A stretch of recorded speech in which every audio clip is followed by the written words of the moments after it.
Integration log x अपन x dx ने धारो के log x बराबर t x ની સાપેક્ષ વિકલન કરીએ તો log x નું થાય 1/x ને t નું x ની સાપેક્ષ વિકલન કરીએ તો dt/dx x ની સાપેક્ષ વિકલન કરેલું છે. અચ્છા, હવે આ જે dx છે તો તે આપણે સામે લઈ જાઓ તો તે ગુણાકારમાં થઈ જશે.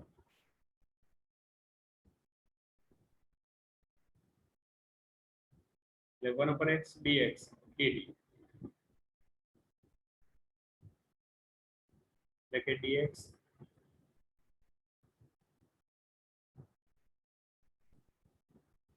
upon x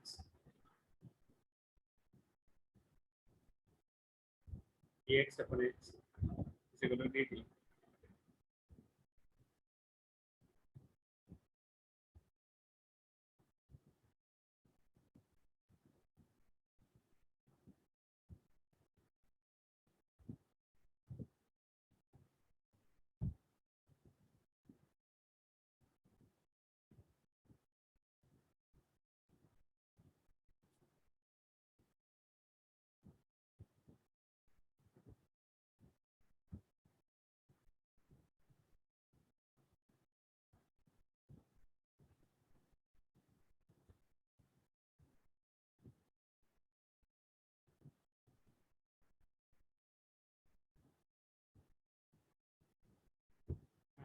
નીચે જે x છે તો તે આપણે આવી રીતે લખ્યો કે 1/x into dx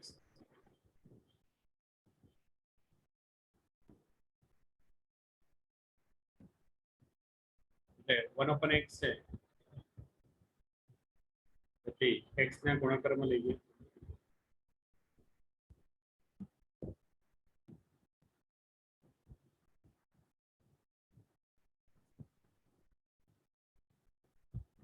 એટલે dx upon x ને dx upon x એટલે શું છે એટલે dx upon x એટલે dt.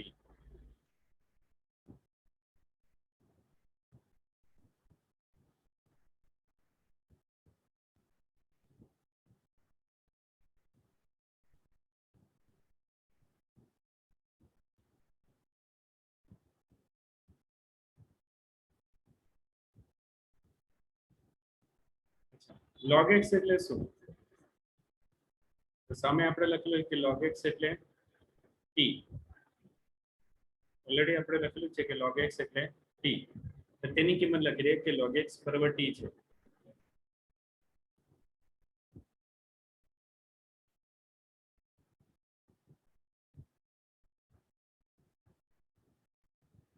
t into dt એટલે જો આપણે આખું x નું રૂપાંતર t માં કરી નાખ્યું x નું રૂપાંતર t માં કરી નાખ્યું. અચ્છા, હવે ધારો કે અહીંયા તો t dt છે તેના બદલે x dx હોય તો શું કરો તમે? x into dx હોય તો ઇન્ટિગ્રેશન શું થાય? x²/2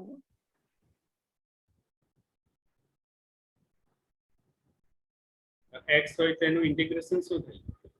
x² divided by 2. હા, x² divided by 2 એટલે કે x² upon 2. તો કેવી રીતે t છે અહીંયા આપણે કરવાનો t² upon 2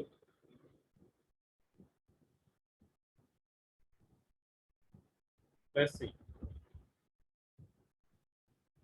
t² upon 2 plus c.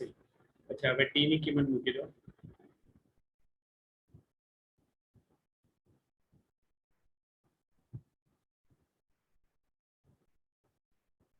log x whole square upon 2 plus c.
Okay, next question.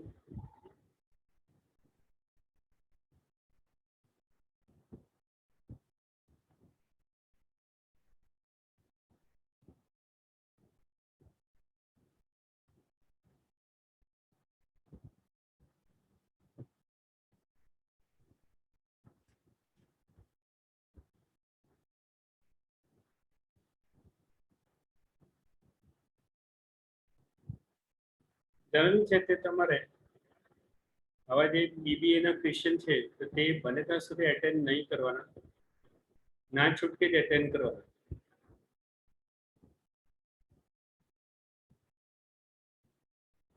બને ત્યાં સુધી જો એ ઓપ્શનમાં નીકળતો હોય તો કાઢી નાખવાના. કોઈ જ રસ્તો નહીં હોય તો આવા ક્વેશ્ચન એટેન્ડ કરવા.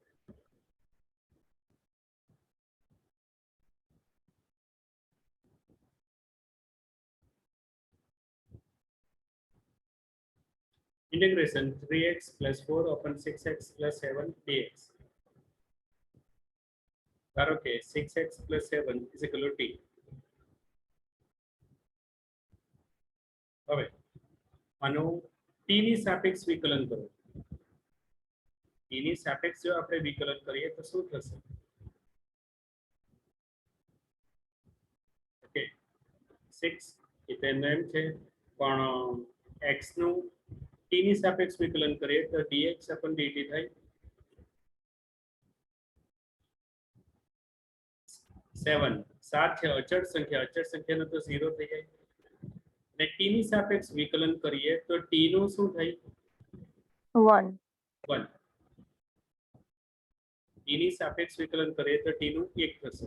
ગઈકાલે જોયું એવી રીતે x નું હોય એટલે કે ધારો કે x હોય ને x ની સાપેક્ષ વિકલન કરે તો x નું 1 થાય.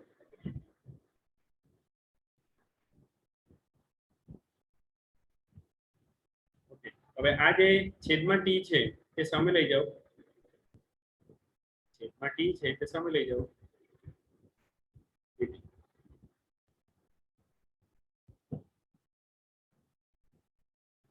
dt by 6.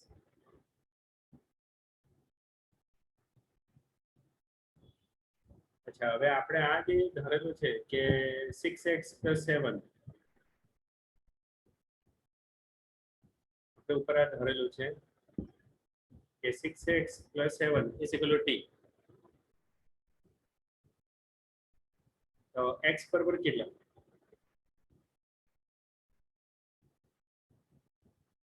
7 છે સામે જાય તો માઈનસ થઈ જાય. x is equal to t minus 7 upon 6. x ની કિંમત t minus 7 upon 6. ઓકે હવે આપણે આની કિંમત મૂકી દઈએ.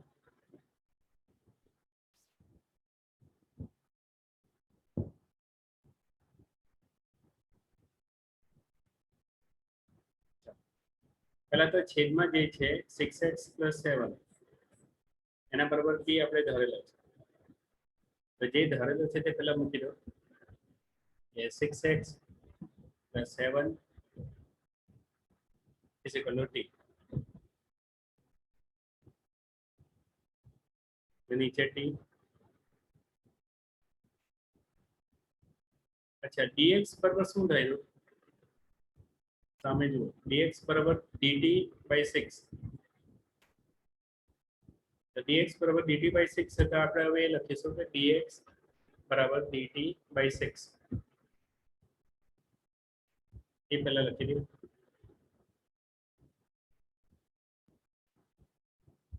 પછી અહીંયા 3. હવે 3x x ની કિંમત શું ધારી આપણે? x ની કિંમત ધારેલી છે t minus 7 upon 6. તો તે આપણે લખવાનું છે.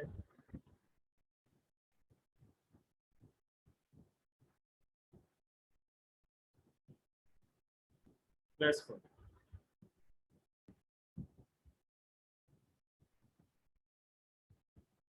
આ બધા દાખલા છે બીબીએ ના એ બધા તમને શું છે કે ગઈકાલે મેં કહ્યું તેમ લોજિક ઓછું ને મેજિક વધારે દેખાય. 3 ને નીચે 6 તો 3 દૂની 6 નીચે 2 આવશે એટલે કે t -7/2 + 4 / t dt/6.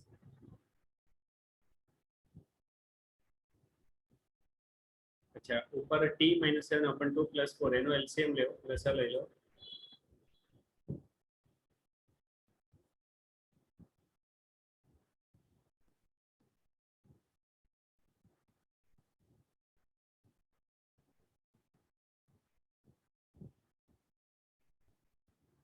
t -7 + 8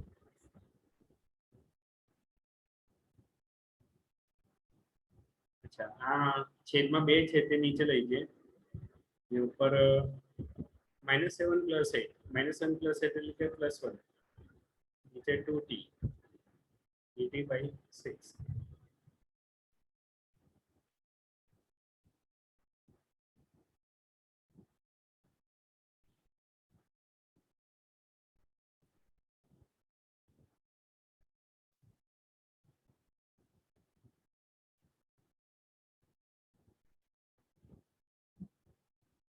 Well,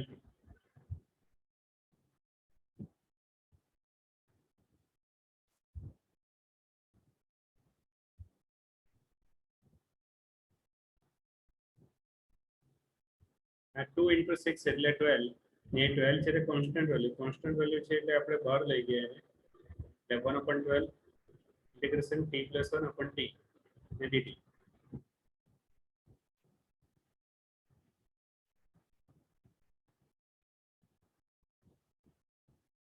t/t 1/t dt.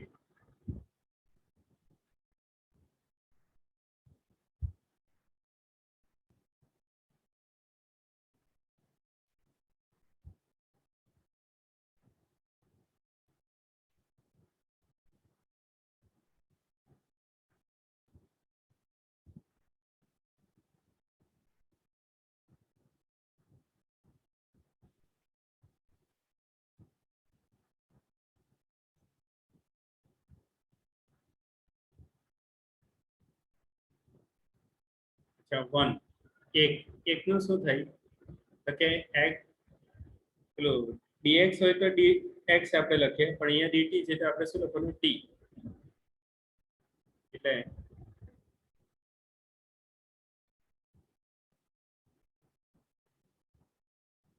બ્રેકેટમાં છે ને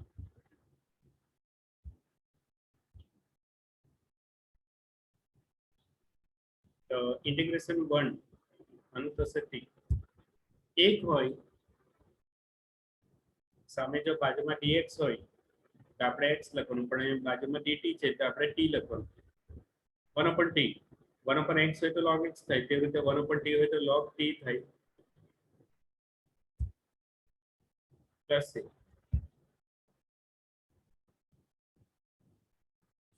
હવે t ની કિંમત મૂકી દો t એટલે શું સ્ટાર્ટિંગમાં આપણે ધારેલું છે કે t = 6x + 7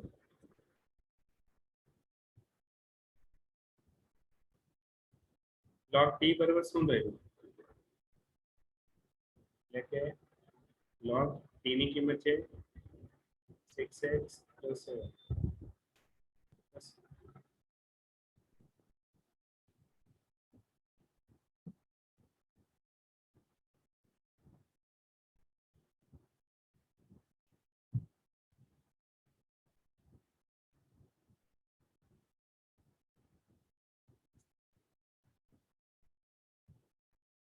જો 6x એના છેદમાં 12 7 એના છેદમાં log 6x + 7 એના પણ 12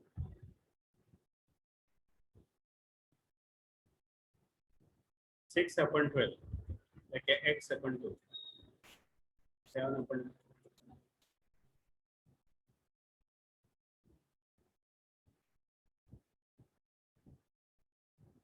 હવે આ log છે તે આગળ લખી દો ને 7 + 12 પાછળ લખી દો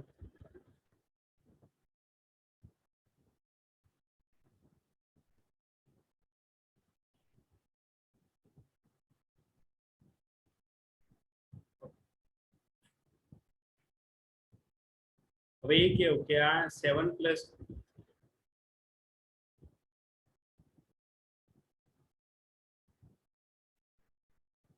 આ જે 7/12 છે એ પણ કોન્સ્ટન્ટ વેલ્યુ છે અને સી આ બંને કોન્સ્ટન્ટ વેલ્યુ છે. સી એટલે શું? અચળ સંખ્યા, કોન્સ્ટન્ટ વેલ્યુ. બની શકે કે સી ની કિંમત C/12 પણ હોય કાં તો 12/7 પણ હોય. અચળ સંખ્યા તો ગમે તે હોય, 5 હોય, 10 હોય, 50 હોય, 100 હોય, 500 હોય, ગમે તે હોય, આપણને ખબર નથી. અચળ સંખ્યા છે કોઈ, કઈ અચળ સંખ્યા છે આપણને ખબર નથી. સી એટલે અચળ સંખ્યા, કોન્સ્ટન્ટ વેલ્યુ. હવે એ જે સી છે તો તેની અંદર આપણે C+12 અંદર ઉમેરી દો તે પણ સી બની જાય.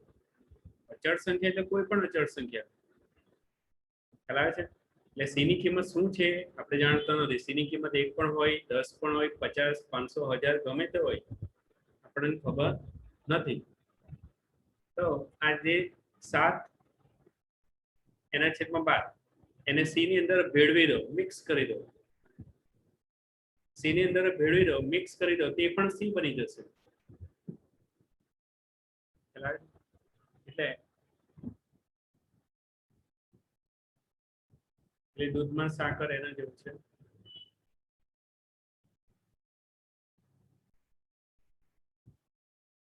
ભેળવી દીધું, C+12 સી ની અંદર ચાલ્યો ગયો, એ પણ સી બની ગયો. કારણ કે સી એ કોઈ અચળ સંખ્યા છે. અચળ સંખ્યા શું છે તે આપણને નથી ખબર. 7/12 છે તેને પણ આપણે અંદર ભેળવી દીધું, મિક્સ કરી દીધું.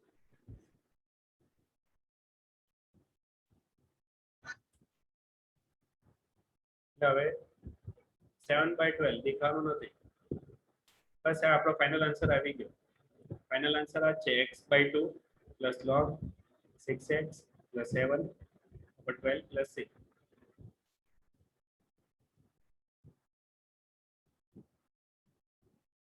પેલું દૂધમાં સાકર જેવું છે. સાકર નાખી દીધી, દૂધની અંદર મિક્સ થઈ ગઈ. હવે એકલું દૂધ જ દેખાશે, પેલી સાકર દેખાય નહીં. એવી રીતે C+12 સી ની અંદર નાખી દીધું.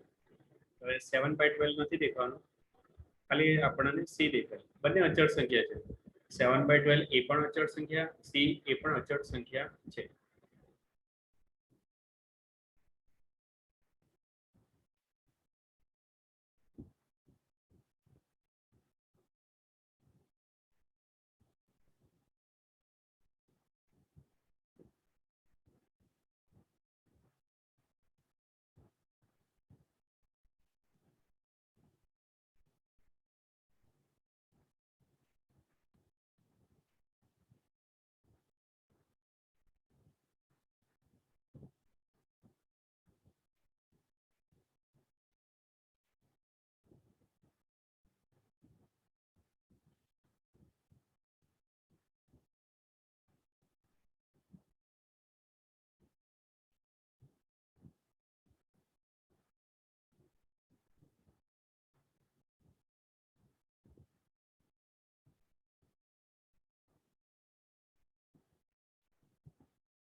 x² x² નો થાય x³/3 1 to 4. x ની કિંમત પહેલા 4 લે, x ની કિંમત 1 લે,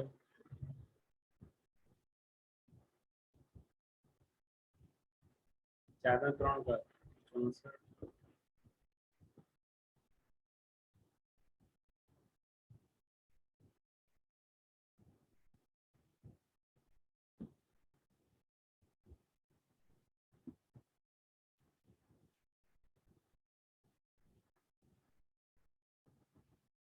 Twenty-one.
X cube.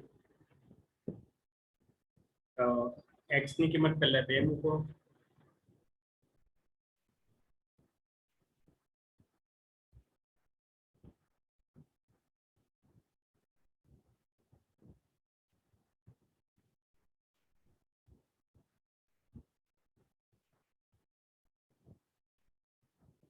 અચ્છા, -2 એનો 3 ઘાત કેટલો થાય?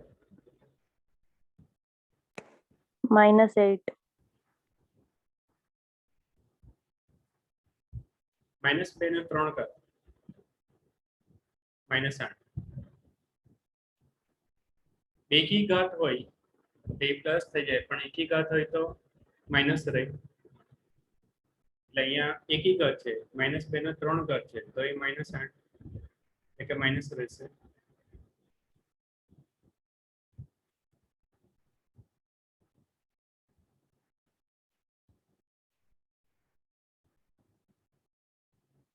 અચ્છા, હવે minus minus minus minus plus થાય, એટલે 8 + 8 છેદમાં 3.